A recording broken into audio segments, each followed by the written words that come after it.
All right, so Stephen A., he's talking about Delhi's want to, and a lot of credit going to Delhi for shutting down Steph Curry in Game 2. Your reaction to Legler's analysis? Well, I completely agree with him. I think he's spot on. And you know, once again, I want to emphasize that nobody's trying to take any credit away from Dellavedova. He's an overachiever. We understand that his skill set is relatively limited, but he can defend.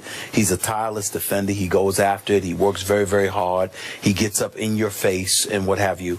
And because of that, that makes him an absolute pest, which means that he's effective for any team that he's on, and he's a nightmare for the opposition. We understand that. And then, but you also have to understand something, and this is just knowing the game of basketball. When you are limited, what happens is that a lot about defense is effort.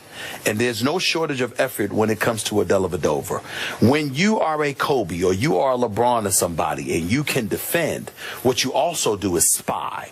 Because what happens is you're not just defending a man, you're defending areas. You're making sure, because you can see and you're a visionary. You know, watching an offense, where the ball is going to go, who they may want to get the ball to, what they may be trying to do. So you cheat a little bit because you understand from a cerebral perspective what this team is trying to do at this particular moment. And your level of greatness allows you to sit there and spy. That's why a Kobe, an MJ, a LeBron, people like that could be effective. Or even in the case of Allen Iverson, he was miniature, so he couldn't defend you straight up, but so much because he was a small dude. But his cat quickness combined with his instincts allowed him to take chances and steal, because he knew that that's how he was going to be effective defensively. Matthew Dellavedova isn't that kind of guy. So what happens is you get a guy that's a pest, and he's allowed to be in your face, and you say energy, being the Energizer Bunny, being physical, because he's a legit 6'3.5", 6'4". He's not a weakling. He's from Australia. He's got a background playing rugby and stuff like that. So he doesn't mind banging, doesn't mind getting physical, doesn't mind engaging in some of those tactics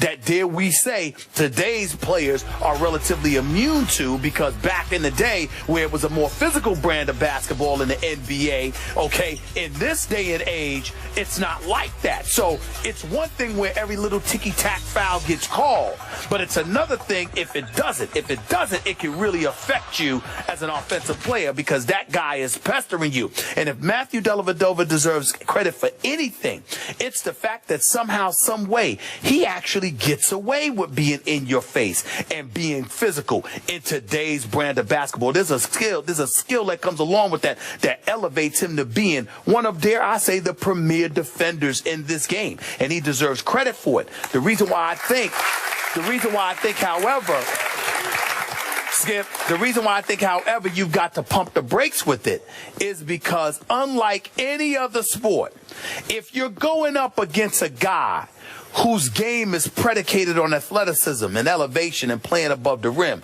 different ball game. But when you are going up against a shooter who can pull up from 30, it's very rare in the day, other than denying them the basketball, it's very rare in the day that a defender affects them. What affects them is not getting the basketball, but once they have the basketball, unless you're blocking their shot, it doesn't affect them. It's just whether their shot is falling or not. Steph Curry missed shots he normally makes under the duress that was applied to him by Matthew Dellavedova. Steph Curry has made those shots against other people. He just missed the other day. Okay, now, time out. You're losing me. Did you just call Matthew Dellavedova one of the premier defenders in the league? Yeah. Yes.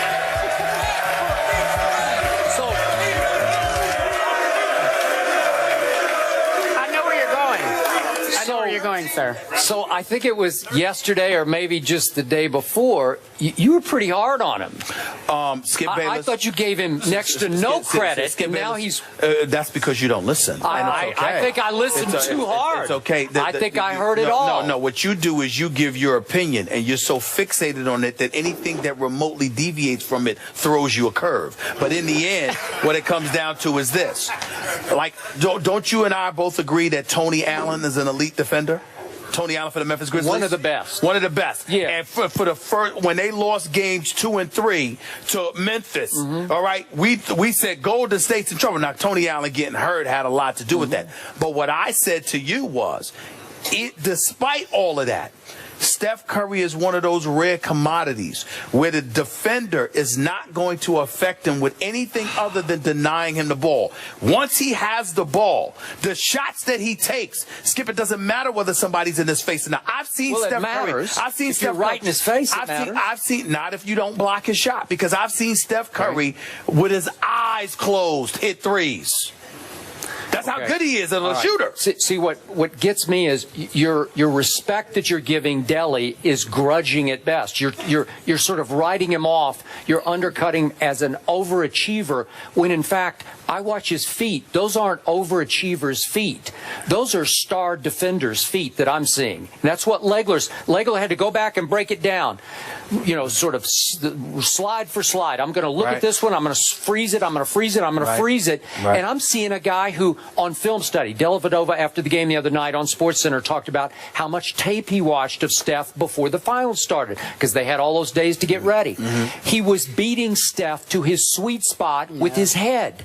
And again, that's borderline. I'm not going to call him a star yet, but he's a borderline star defender, because I saw him do it against Derrick Rose, then I saw him do it against Jeff Teague, and now I'm seeing him do it against Steph Curry. And again, you're right.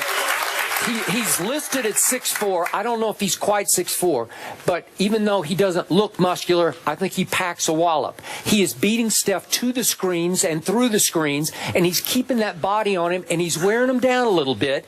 And then past is too dismissive, because he's getting there and getting a hand in his face before Steph can get comfortable to do his little flick shot. And again, can Steph go off and score 40? Sure he could tonight. He's the MVP of the league. He's the greatest shooter we have ever seen. That's what I tell you. But the job that Delly did on him this last game was pretty spectacular. And I'm going to give him spectacular, because that was something. But what I'm saying to you is that it's very astute analysis on your part, what you pointed out, because what you're highlighting is what I'm trying to say.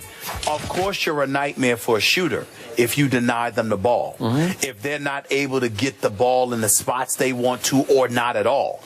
My problem is that you take it to the nth degree and act like if Steph Curry had the ball and Dellavedova's in his face, it's going to be a problem. I am saying to you that the tactics that Dellavedova utilizes in order to deny Steph Curry the ball until the shot clock is late, or late in the shot clock, or spots away from the places he wants to get the ball, that's a different ball game.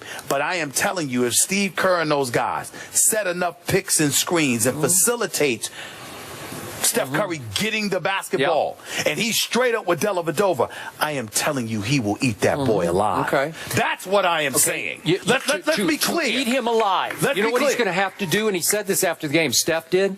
He's going to have to drive the basketball more, because what Dellavedova, I'll get it right. Dellavedova. Delly. Yeah, Delly Trey. Thank you. Delly Trey. You're not getting it right. Delly is beating him to the three-point line. He's playing for the three or the jump shot. He is daring him to drive the basketball. Is that what Steph does best? I don't know. And listen, and all I'm trying to do is differentiate and highlight the difference between a lockdown defender and just a guy who's a smart defender. Yep. When I think of a Tony Allen, when I think about when a LeBron or a Kobe, even a D Wade or somebody like that, locked down on you, you have the ball. You're face to face with them. They get lower center of gravity. They spread their arms. They're like, let's go. Me and you. I am saying to you, that ain't Dellavedova. No. The Dellavedova that will deny the basketball and get you away from your sweet spots and does all of this stuff ain't the dude that gets low center of gravity, spread his arms and like, let's go. Me, I'm talking about LeBron and them saying, move the hell out the way. I got this dude. I got it. Let's go. Sure. No, that ain't Dellavedova. Not against Steph Curry. He does that against Steph Curry. I'm going to tell you what my man Charles Barkley said. They said, get the limo. Make sure he gets to the game because Curry going to eat him up. That's all I'm saying. Now, Tony Allen could do that. Tony Allen with Mike Conley Jr. They'll sit up there. Move. We got this. Okay? Delly ain't that dude. Delly's good. Delly's impressive. He ain't that dude. Pump the brakes. He ain't that dude. Okay. Not against Steph Curry. Okay, we saw what Steph did to LeBron late in the game. Little stop and go, a little step back, right? Sure, yeah. Okay, he's capable of doing that. Delly is better at defending that kind of shot than LeBron is. Just don't. It's doing it with your head more. It's anticipating the move more. Now, what I did love about the tagline for Tim Legler, what we just saw, I'm with Tim. 48 hours worth of Steph Curry, the MVP, having to hear Delly. And now we'll see what he'll bring I'm tonight. telling y'all right now, Yep. Delly don't get any help. Yeah. He tried to play Steph straight up. If Blatt and LeBron and those boys do that, Curry will drop 50 on him. Y'all ain't playing. People better calm down. This is Steph Curry we talk about. Yeah. All right, guys. We're holding court after the break. Carrie's court. It's an opportunity for the fans to talk to Skip and Stephen A. We're back in just a few moments. First Take on the road at the Supper Club. First Take is presented by Chase, celebrating small business. Learn more at missionmainstreetgrants.com. And in part by M&M's. Movies are better with M.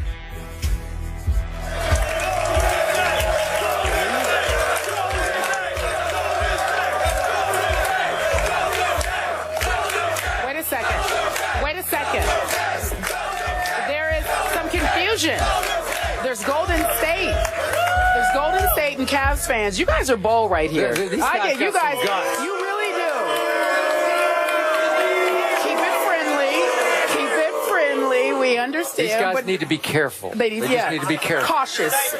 Be kind to them. Proceed cautiously. Yeah.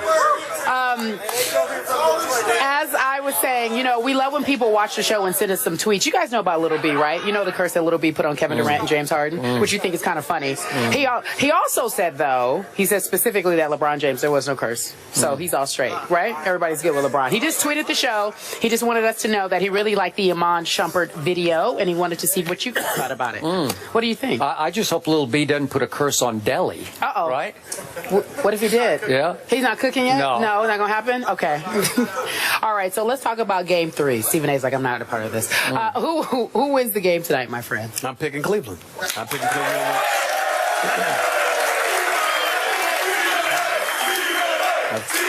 Oh, stop it.